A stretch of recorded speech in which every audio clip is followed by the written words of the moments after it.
Hello, everyone. Welcome back to another episode of the HR Leaders Podcast, the show where we explore the future of work with industry experts and HR executives in the world's leading global brands. Today, we're joined by Rebecca Cantieri, who's the Chief People Officer at SurveyMonkey. Welcome to the show, Rebecca. How are you? I'm great. Thank you. Thanks so much for having me. No problem. Appreciate it. Before we jump in, tell everyone listening a little bit about yourself personally and your journey to where we are today. Sure. Well, as you, everyone, please call me Becky. I'm Becky Cantieri. I joined SurveyMonkey in September of 2011 to run the people and places function. Prior to my time at SurveyMonkey, I spent about 11 years at Yahoo, doing a number of different roles across recruiting, doing mergers and acquisitions, and ultimately HR business partner work. And prior to my time there, I spent about 8 years at Nordstrom on the sales floor. So that's where I learned how to tie a tie, which is a useful skill. And I also spent time in customer support, training, and ultimately HR. So my journey has all led me here to SurveyMonkey, and it's been really one of the best career opportunities I've ever experienced. Although I did say that about Yahoo as well. All relevant to the times, yeah, right? Absolutely. Well. But it's great that you have that varied background, because one of the things that I see with all of the successful chief people officers that come on the show is that varied background, different roles that have led to. So now, as a chief people officer, you have a real perspective of not just understanding those other departments, but living it and breathing it. Being there before, which really helps, right? Absolutely. One of the key things I learned at Nordstrom. Nordstrom is a very customer service oriented company. That's really part of their foundation, and having that direct interaction with the customer and understanding the true importance of supporting your customers and your stakeholders really was the foundation that became my platform and how I operate as an HR leader. Amazing. What was it about the opportunity with SurveyMonkey that attracted you? What appealed to me so much, a couple of different things, is one, the mission. We hadn't clearly articulated at that point a mission to power the curious. The product was inherently a tool that users were using to get answers to really, really important questions that were meaningful to them, that they could action on and learn how to do things differently. So it was a really interesting product that I had used before in my work at Yahoo. The second was the leadership team. At the time, Dave Goldberg was our CEO, and he was building out a leadership team. And it was a group of people, many of which I had worked with before, and I knew and I trusted. And I really believed in what they were doing and the vision that they had for SurveyMonkey. So it was kind of the combination of my first opportunity to lead the people and places function, a really great group of people, and a product and a mission that I believed in. Amazing. I remember because I actually used SurveyMonkey for all of the events that I ran. So this is, when the product first launched, it was really hell of its time, wasn't it? Because that's how we got the insights for all of our events, the workshops we did. We used SurveyMonkey to get all the feedback from everyone. Yeah. At the time, it was like amazing. I was like, oh, this tool is incredible. I've never seen anything like this before. So you're really ahead of your time. Right. I mean, that's exactly the sentiment. It's a very powerful and well-known brand as well. So even when I joined SurveyMonkey in 2011, and it was a very, very small team back then, 50 or 60 employees, you tell people, oh, I work at SurveyMonkey, and everyone says to you, I love SurveyMonkey. I use it in this way or that way, or, I use it for my events, or I use it for my employee engagement survey. I use it to test my product concepts. Most people have done a SurveyMonkey survey and we're really familiar with the brand and kind of love the brand, which is a great starting point. Yeah. Well, on that point then, you're based in California, right? Absolutely. Is that correct? It's such a competitive talent landscape. Couldn't it be more competitive? It is indeed. Where you're based. What attracts employees to SurveyMonkey? I believe we have a really compelling value proposition. While it is a very competitive market here, and there are a lot of the really well-known employers or brands out there, I think SurveyMonkey is unique and special. I think we have a great product that everyone is familiar with. We're on a mission to power the curious, which is a really compelling mission for people. And we offer them a really great value proposition. Our value proposition is be where the curious come to grow.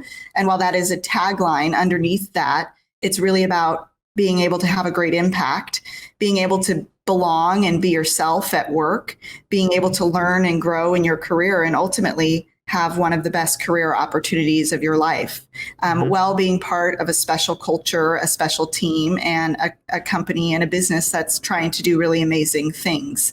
And we're still small and, reasonably small. So your impact is felt and you can really be part of the growth trajectory of the business. So I think it's a great value proposition, and it resonates with a lot of people. And we kind of stick to what we're good at and put that in front of people for whom those things matter. And then that's when you get kind of a match made in heaven. Yeah, and it seems that the sort of new generations coming through, that's really important to them now more than ever. And as a business, there's only so much you could compete on benefits and salary, right?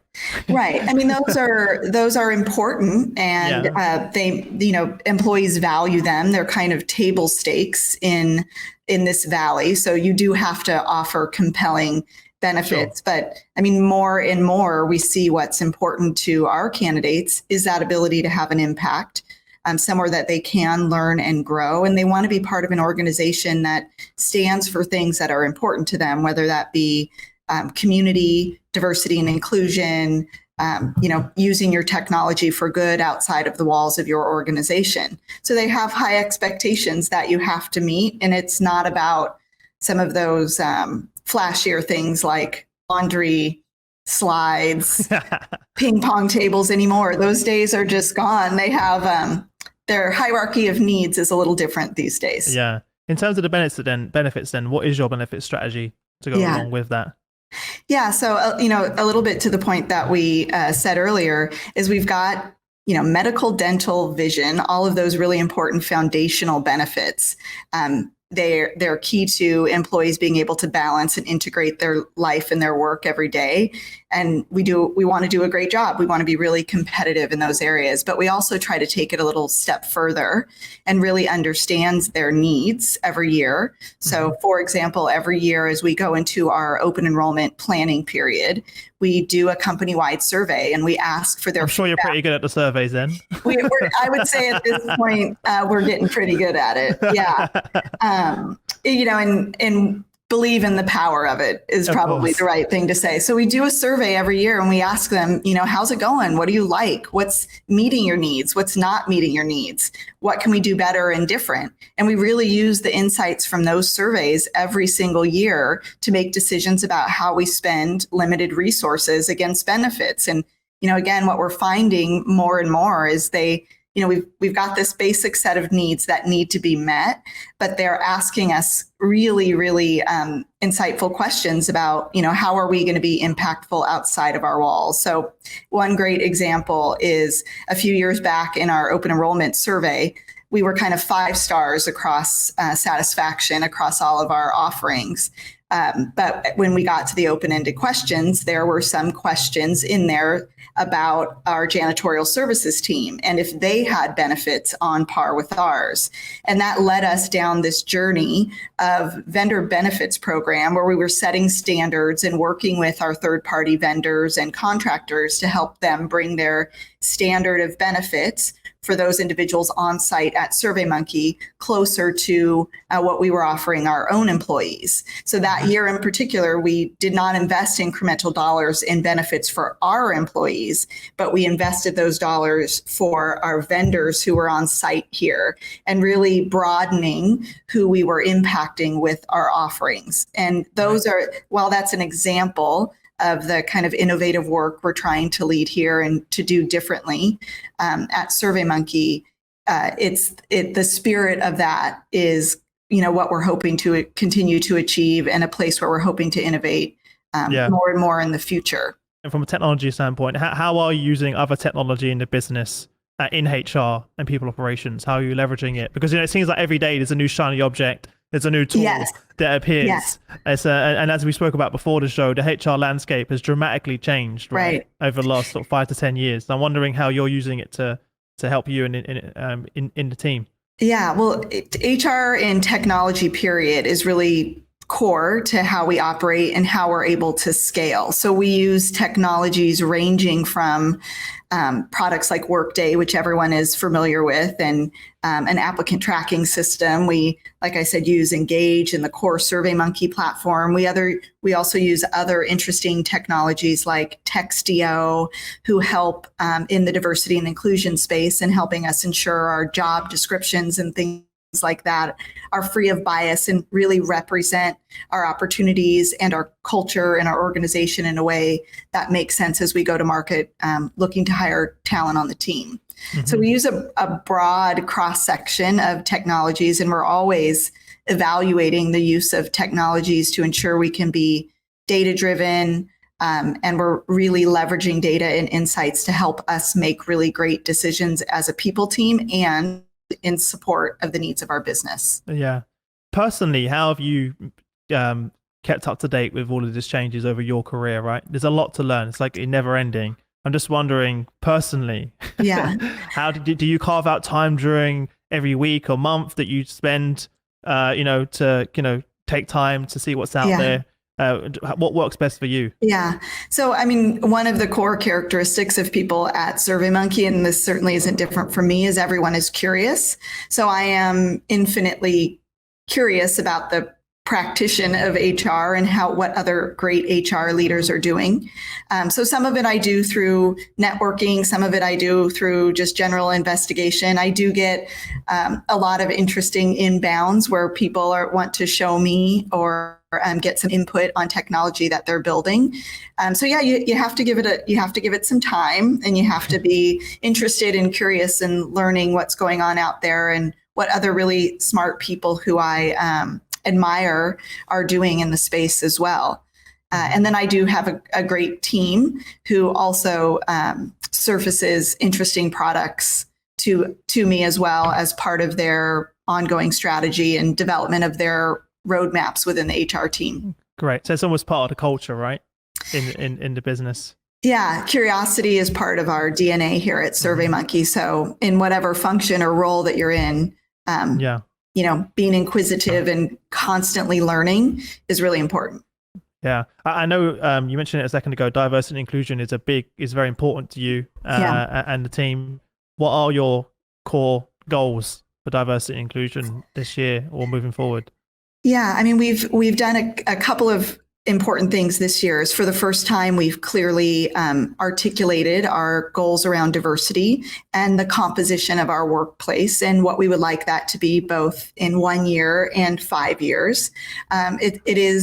We're one of the first companies out there to really articulate that and put it out there. It's part in the public domain. Yeah, in the public domain. It's part of us holding ourselves accountable for what's important to us. So we've certainly done that. And then we also have a whole host of goals and ambitions coming out of our SurveyMonkey for Good team, which is our team that focuses both on our impact outside of our walls of SurveyMonkey, but also leads our diversity and inclusion efforts. And they're largely around really being a place where people can feel a true sense of belonging and do the best work of their lives, regardless of their role, their gender, their background. So we invest a lot of time and energy, both on the recruiting, diversity side of the house, but also the experience that we're building here and everyone being really able to succeed in their role. It seems that from everything we're talking about, it's very important that people are part of that culture that you're creating and culture fit. How do you measure culture fit? Yeah, I mean, what's important to me and I think is important across the leadership team of SurveyMonkey, I mentioned curiosity. I think curiosity is a mindset.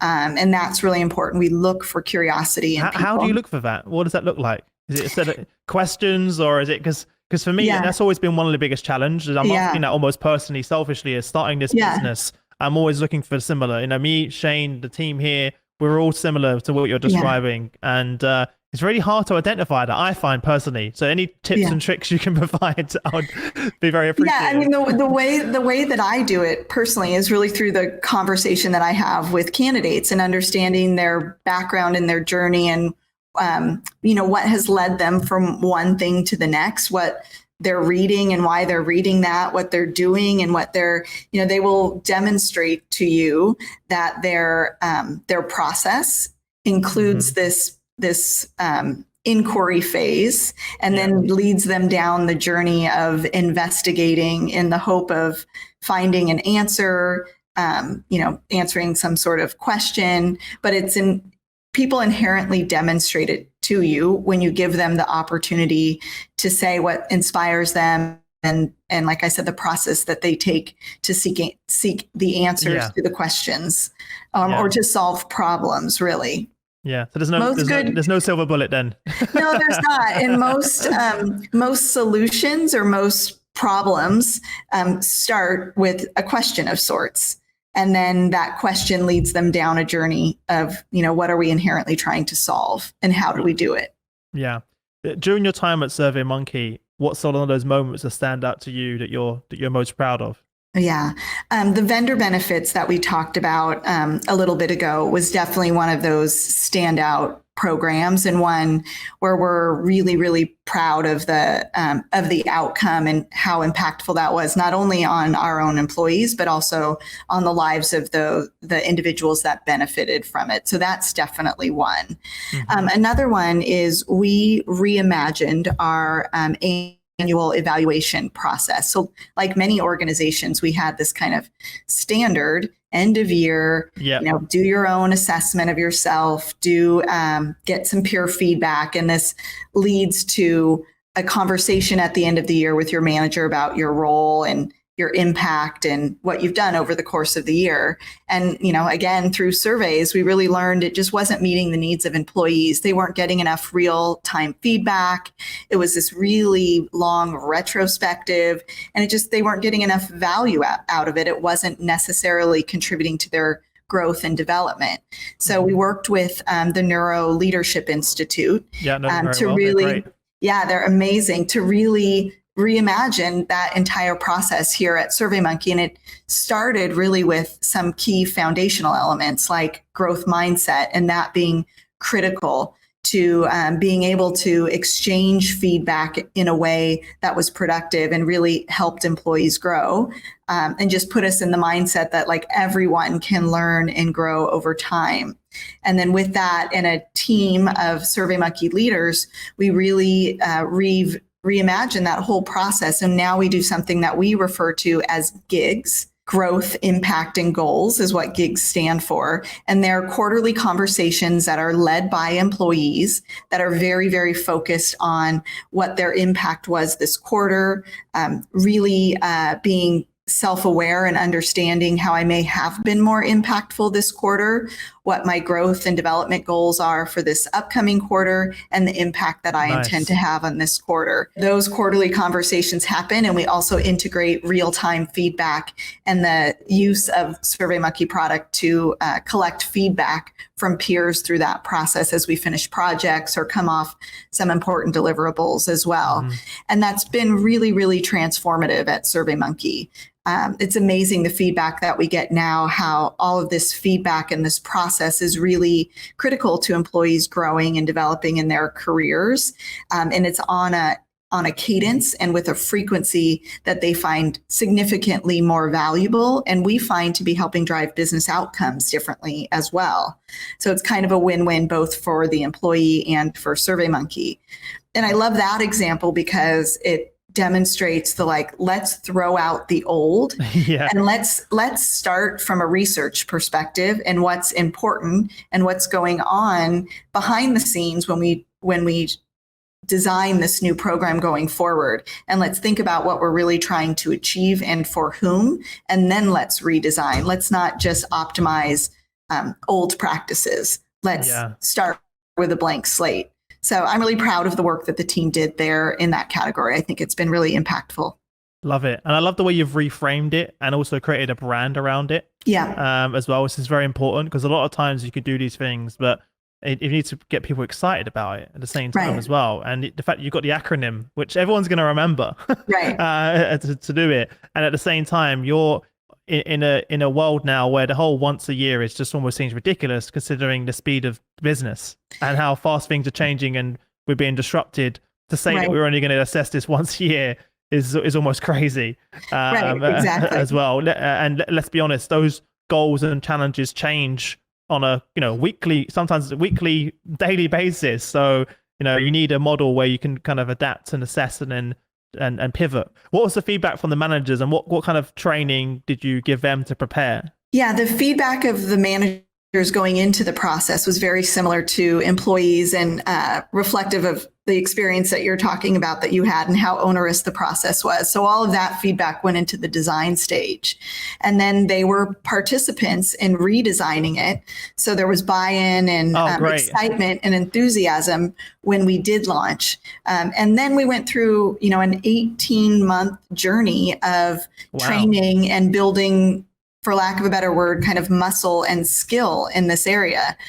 It does take a lot of time and investment in managers. And we started with a small pilot, and then we got a group of really devoted managers who are really excited about it to help us teach other managers across the organization. And it just continues to build and build.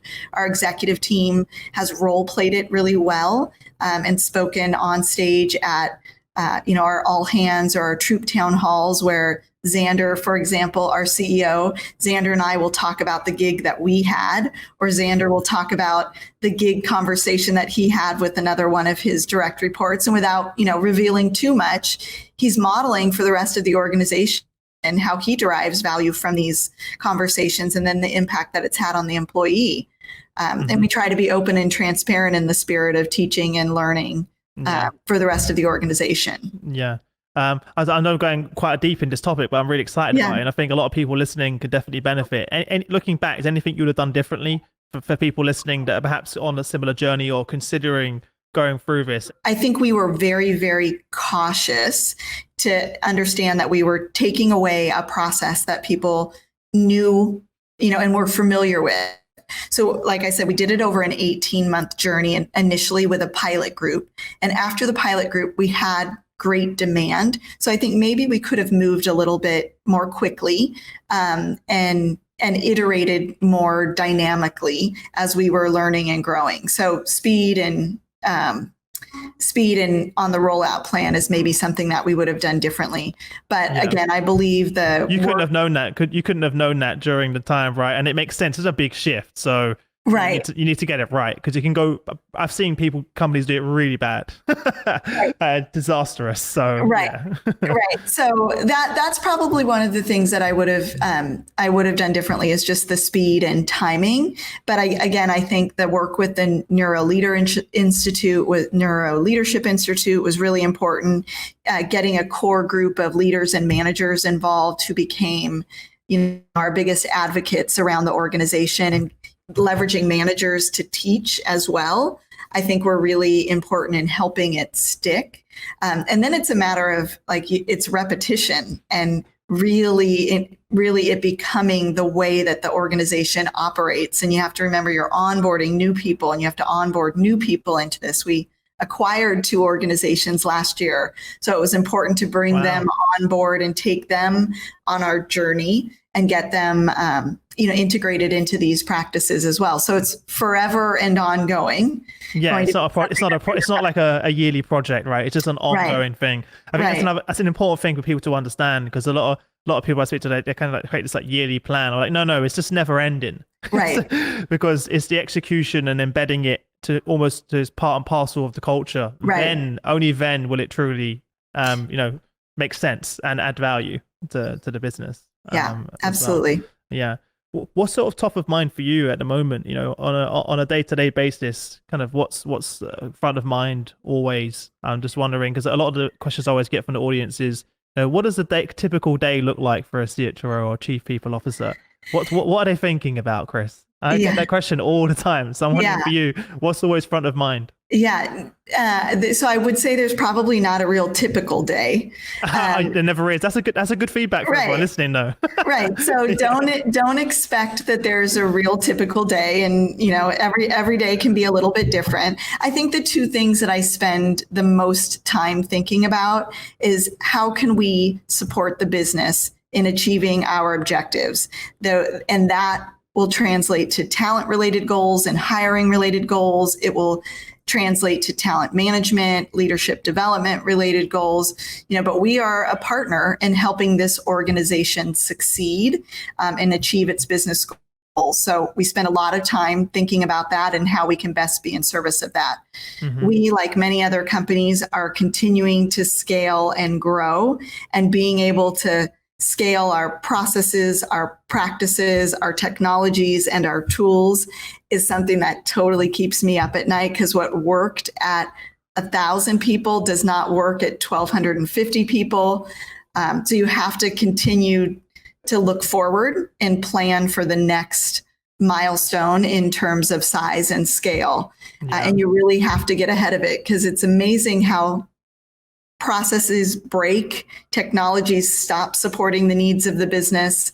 So you really have to get ahead of it. So I think that those are the two things that are really great challenges or opportunities for us to be really impactful on the business and stay ahead of the curve on. Yeah, love that. I noticed recently when I was interviewing a few people that a lot of the CHROs that I see that are moving from large corporates to startups really struggle, because what works in one environment, doesn't work necessarily in the startup environment. Right. And vice versa.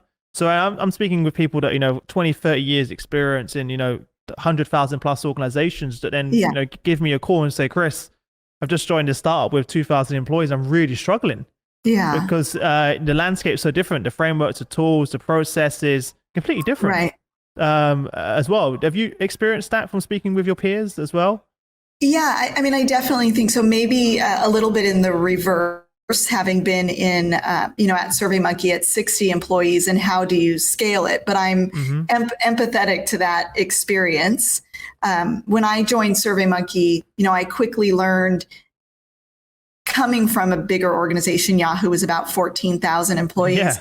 Just a little bit taking for granted the sophistication, the structure, the processes, and the tools.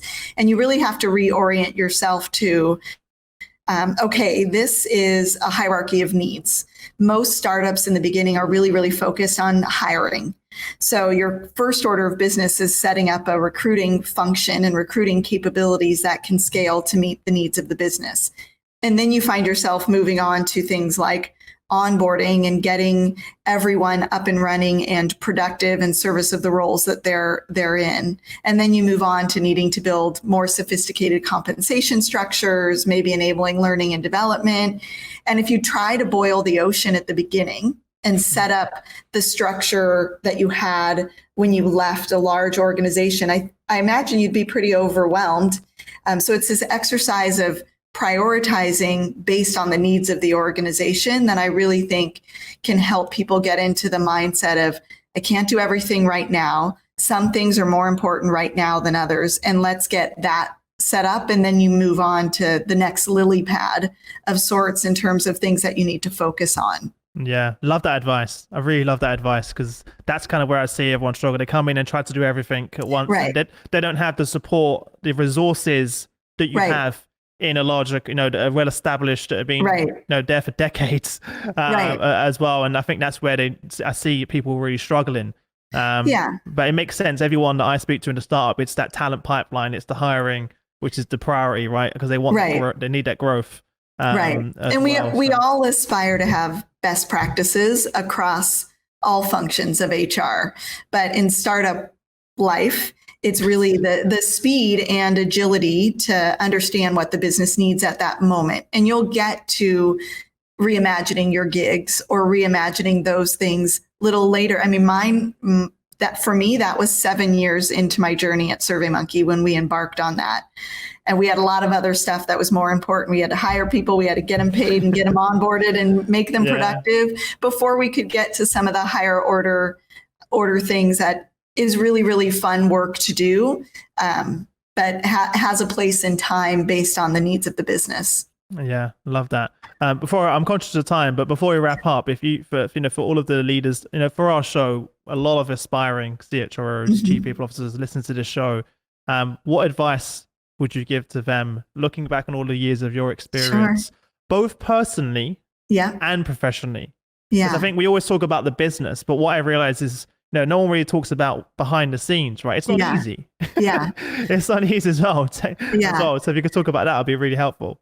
Sure. So probably 3 pieces of advice that I would give. Curiosity, be curious and ask really great questions. I think all great questions lead you down the path of solving really hard problems. Mm-hmm. Number 2 is be open to change and take on new opportunities. You don't necessarily have to jump companies. I played 4 or 5 different roles during my time at Yahoo, one of which was the M&A role. And it was probably one of the best learning experiences of my life. And I was tapped for it probably about 6 months before I thought I was ready. And I actually said, no, I think you should pick someone else. Really? And they said to me, no, we think you're ready. We think this is a really good time. And I didn't have the background and skills to do it, but I was willing to learn. So take chances and take risks. That's how you find what you love, and also how you often eliminate things that you don't love doing as well. And then the last thing I would say, love the work that you do and find a team of people that you really love working with. Because I think that's where the magic is, and where you come together as a group of people who really believe in a mission and are able to espouse values and develop a culture that creates a really great work experience for yourself as well. We're often very focused on the organization and the team and the company, but we do our best work when we're having great career experiences as well. And I think finding that magic is really important for people. Well, thank you so much for taking the time out. I've always been a fan of the product, as I mentioned. I'm not just saying that, for years, as I said, over 10 years probably, was using SurveyMonkey in our business. We'll keep doing that. Yeah, exactly, right. And for everyone listening, thanks for tuning in as always. Rebecca, where's the best place for people to reach out to you? If they want to learn more about SurveyMonkey, where should they go? And for you personally, where can they reach you? Yeah, they can reach me I'm on LinkedIn, and my SurveyMonkey email is just becky@surveymonkey.com. So I'm pretty easy to find. Thanks for joining us, and we wish you all the best until we next week. We'll come and see you soon. So Same we'll be there. to you. I welcome that. All right. Great. Have a good one. Bye. Bye.